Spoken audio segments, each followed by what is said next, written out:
嗱，可能要數馬來西亞最歷史悠久嘅道路咧，就非呢一條嘅舊巴生路莫屬啊！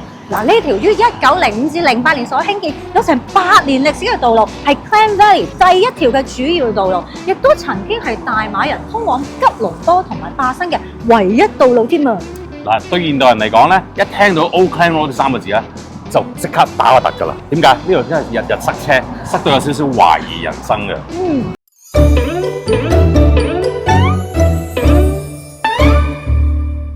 嗱，歷年來咧，周邊其實都興建咗好多，好似 Federal Highway 呢啲咁嘅幹道同埋高速嘅。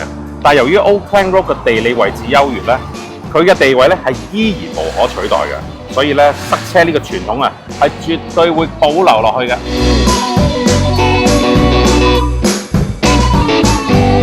要講 Old Klang Road 嘅歷史，梗係要由呢條巴生河講起啦。嗱，呢條 Old Klang Road 咧，其實就係沿住呢條巴生路而興建㗎。嗱，河咧就係通往巴生嘅，而路都係通往巴生嘅。好大條蛇啊！好大條蛇，唔係講笑，真係好大條蛇。有隻雞喺隔離添喎，佢應該係食咗隻雞啊！我哋而家我今日斬喺 Old Klang Road，喺 Old Klang Road 可以有咁大條蛇。我哋會唔會係換命啊喺度？你睇我哋濕晒啦 ，OK？ 唔好理，跟我。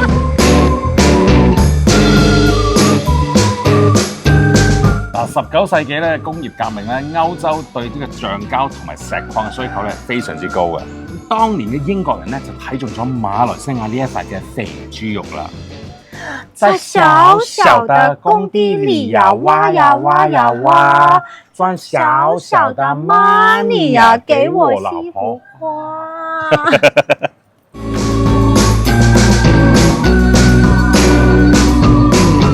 所以當年咧，巴生河同巴生路係扮演咗一個非常重要嘅角色㗎。而當年咧，好多嘅商品同埋貨物咧，都要喺巴生河口嗰度進出嘅。咁喺1872年咧，由巴生河口啊坐船去到吉隆坡要成3日㗎。咁坐車沿住巴生路行，唔會快啲咩？坐牛車喎，唔係坐林寶喎。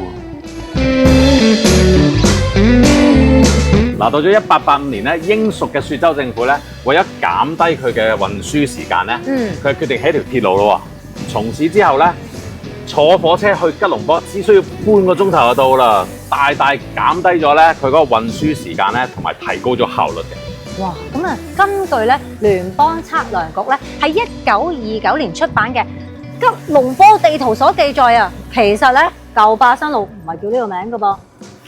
咁叫咩名啊？你估下？巴生路？新巴生路？你少創意好冇啊？係叫新白打嶺路啊，即係 New Petaling Road 啊。咁樣同 PG 有咩關係啊？都唔係冇關係㗎。嗱，你據地圖所講咧，呢個新白打嶺路咧，其實係由呢個 Brickville 啊開始啊，慢慢伸延到而家呢一個嘅白打嶺火車站。Petaling 呢度。係啊，咁慢慢咁樣駁埋咧，咁就變咗啲巴生路啦。哦，咁幾時加個舊字上去咧？咁歷史咧其實冇咩記載嘅。我諗有科學家估計啦，唔係我呢個叫咩 ？sorry， 歷史學家。科學家應該唔會估呢啲嘢㗎。歷史學家估計啊，係起咗一個即係呢啲新嘅高速公路之後咧，咁就叫做舊巴生路。哦，所以呢條路就變咗舊路啦，所以加個舊字，原來係咁嘅。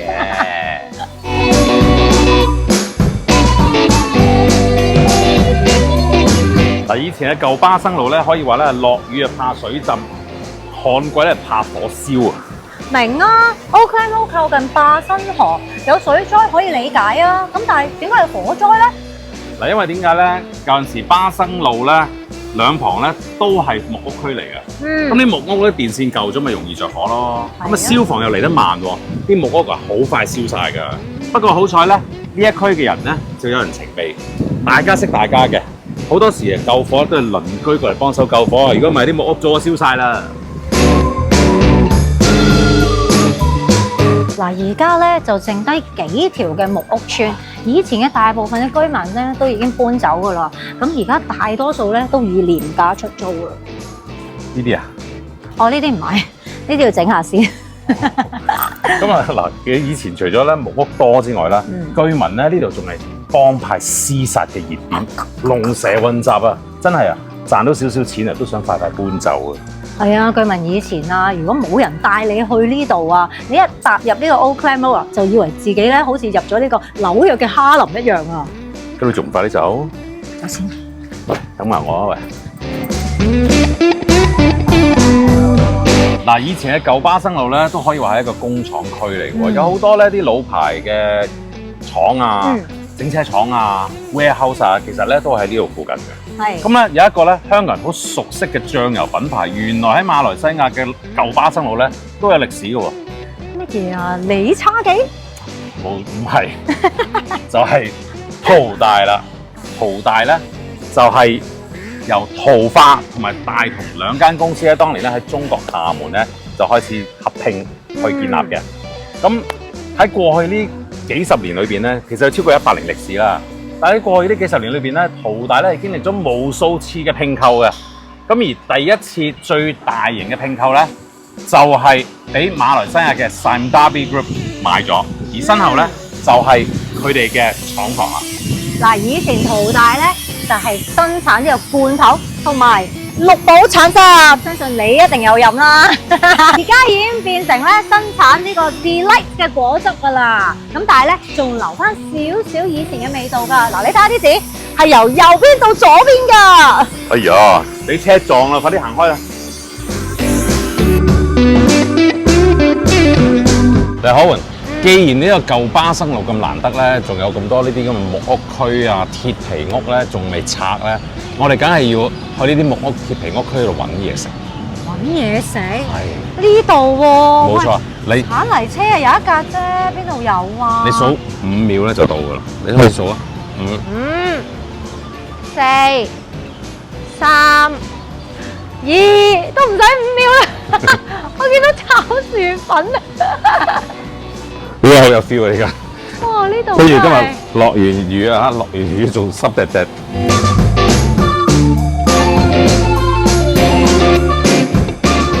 嚟沙灘仔，過嚟睇下。哇，好特別啊！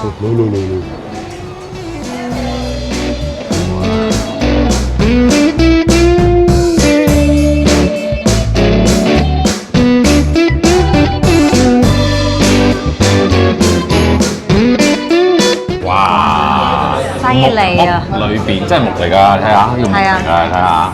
實木。嗱，咁喺木屋裏邊咧食呢個古老福建菜特別啦。嗱，今日我哋都叫好多嘢。呢個咧就係佢嘅炒薯粉咯，花枝未食過㗎嗱，炒薯粉啦。跟住咧我哋就叫咗福建麵啦、檸檬雞啦、泰式豆腐啦、菜。啊，仲有呢個咧。又係啦，皮蛋酥，皮蛋酥，即係邊度有皮蛋酥好少喎，真係好少有，好少有食。啲舊式菜啊！嚟，等我考驗下你，嚟你試一試啊！我試先啊！點啊？嗰個皮我未食過呢個。薄，好似以前好似嗰啲豬網油做嗰種嘅感覺啊！哦，但係我又覺得佢未必係咯。但係佢好薄好透喎。好似腐皮啊！係啊，應該係用腐皮做呢個，好香啊呢個。呢個咧就係佢嘅薯粉。咁薯粉咧係做咩嚟咧？薯粉就係番薯粉做嘅。咁啊蒸熟咗佢，佢係有灰灰地色㗎，又冇乜味㗎其實。跟住咧就蒸熟咗佢之後，即切片咧先至攞嚟炒。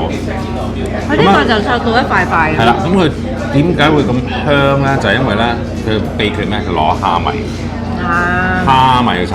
好似呢個皮蛋酥都係，佢落咗蝦，好香好正。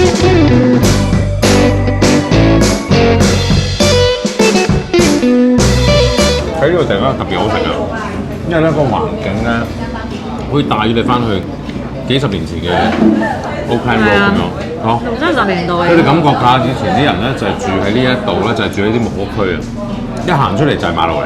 好似我哋頭先入嚟都係啦，掛晒衫㗎喎，泥地啊咁樣㗎喎，真係呢個特色啊！我哋而家快啲食完嘢咧，繼續出去 explore 呢個舊巴生路。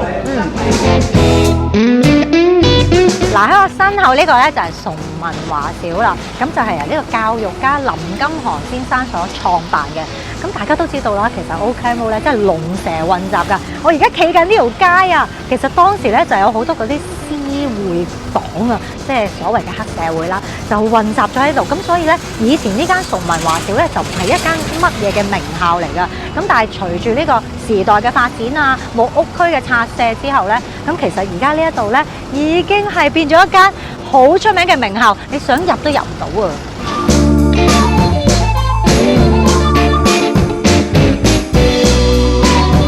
我哋講咗咁耐，你都係講霸新河嘅東面，咁西邊咧？西邊有冇故事嘅咧？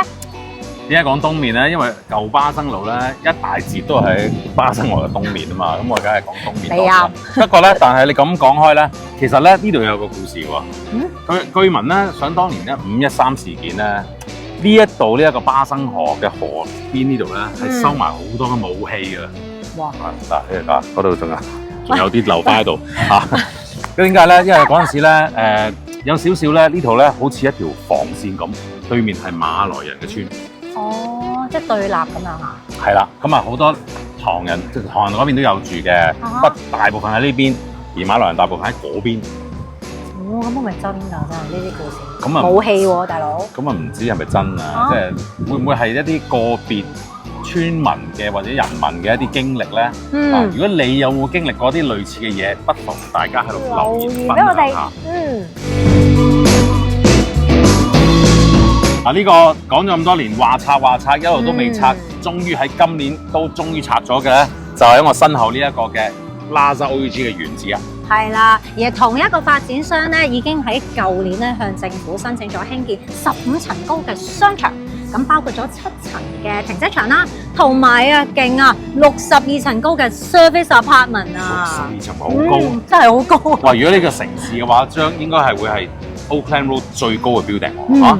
喂嗱，講翻以前啦 ，Plaza OUG 咧，當年啊，可以話係吉隆坡咧第一批嘅商場嚇。咁樣以前呢度係一大片空地，同今日一樣嘅。咁啊，每年佢都會有1、2次嘅分啡啦，就俾呢度啲居民玩啦。直至1983年咧，佢就起咗呢個 Plaza OUG，成為咗舊巴生路上面第一個嘅商場。如果你係00後嘅話，你好可能會話呢度以前叫做 Parkson。90後嘅你又可能會話呢度以前係88半休閒。但係其實未有88半，未有 Parkson 之前咧，呢度係一個日式嘅百貨超市，叫做 Kimisawa。何止咁啊？仲有一間國泰戲院。不過咧喺呢個 Mid Valley 開咗之後咧，成條 Oakland Road 嘅商場咧就去咗荷蘭啦。咩荷蘭？去荷蘭你都唔知？去荷蘭啊你！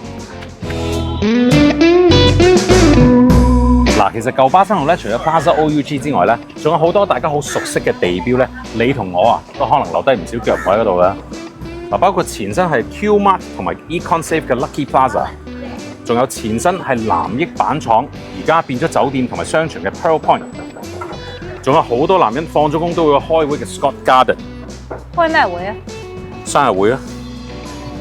嚟到 Oakland Road 咧，就帶你試下一個好正嘅曹操烤羊。Auntie，有幾正啊！頭先我打俾你，打俾你啊！嗱，呢度嘅烤羊好好食嘅，食你手補啊！你唔食個你請我食啦。我哋要2嚿咯。哦。